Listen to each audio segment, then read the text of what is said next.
Bonjour et bienvenue pour notre baromètre mensuel de l'immobilier avec meilleursagents.com. Sébastien Delafont, bonjour. Bonjour. Vous êtes le président de meilleursagents.com. Comment se porte le marché en cette veille d'élection présidentielle? Est-ce que les gens se ruent toujours sur l'immobilier? Est-ce que les prix continuent à grimper aussi fortement que le mois dernier? Oui, on est toujours dans une dynamique positive. Il y a un marché immobilier qui se porte bien avec un engouement assez fort de la part des acheteurs dans les grandes villes. Et globalement, les prix montent à peu près partout, dans des proportions qui sont, je dirais, entre 0,1 et 0,4%. Il y a l'exception de Montpellier et Toulouse qui cèdent un petit peu de terrain ce dernier mois. Ça monte partout. Je note qu'à Lille, ça n'avait pas monté depuis le début de l'année.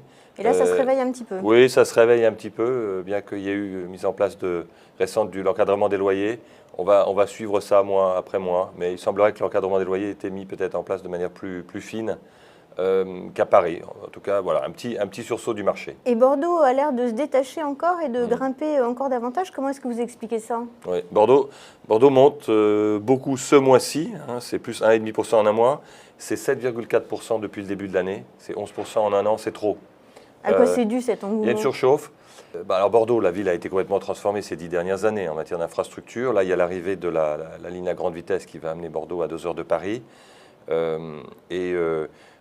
Il y a, je dirais, un engouement pour cette ville, mais qui dépasse l'intérêt de la part des Bordelais. C'est un espèce d'emballement, la hausse appelle la hausse finalement? Oui, et puis il y a des investisseurs qui viennent de loin.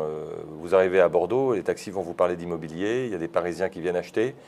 Et ça, je trouve que ce n'est pas forcément très positif parce que, au-delà d'une transformation de la ville qui peut amener une élévation des prix, là, il y a peut-être un début d'engouement spéculatif qu'il faut surveiller. Il ne faut pas que ça aille beaucoup plus loin que ça. Ça, ce n'est pas ce qui me plaît le plus. Autre préoccupation des lecteurs des Échos en ce moment, l'évaluation des biens immobiliers, enfin surtout pour ceux qui sont assujettis à l'ISF, ils veulent connaître la valeur de leurs biens au 1er janvier. Donc est-ce qu'ils peuvent utiliser votre site pour se renseigner sur la valeur de leurs biens? Et puis il y a le site aussi de l'administration qui s'appelle Patrim, qui est ouvert maintenant davantage. Est-ce qu'ils peuvent utiliser les deux? Lequel? Comment faire? Tout à fait, ils peuvent utiliser les deux, d'ailleurs ils le font. Et ces deux outils sont à la fois gratuits et complémentaires. Aller sur le site Meilleurs Agents pour évaluer son bien, c'est pratique parce qu'effectivement, en quelques clics, vous allez donner une valeur à votre appartement, à votre maison, et avoir aussi des éléments de comparaison dans la rue, dans le quartier. Donc ça, c'est très intéressant. Patrim, qui est consultable gratuitement, mais il faut renseigner votre numéro fiscal. Et aujourd'hui, c'est au-delà de l'ISF, vous pouvez consulter parce que dans le cadre d'un achat et d'une vente, va vous donner des références de vente.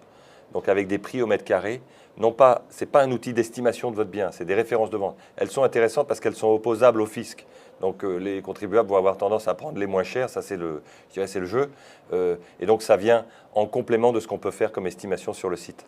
Sébastien Delafont, merci et rendez-vous le mois prochain, donc après les élections, pour voir comment se porte l'immobilier avec le baromètre de l'immobilier de meilleursagents.com.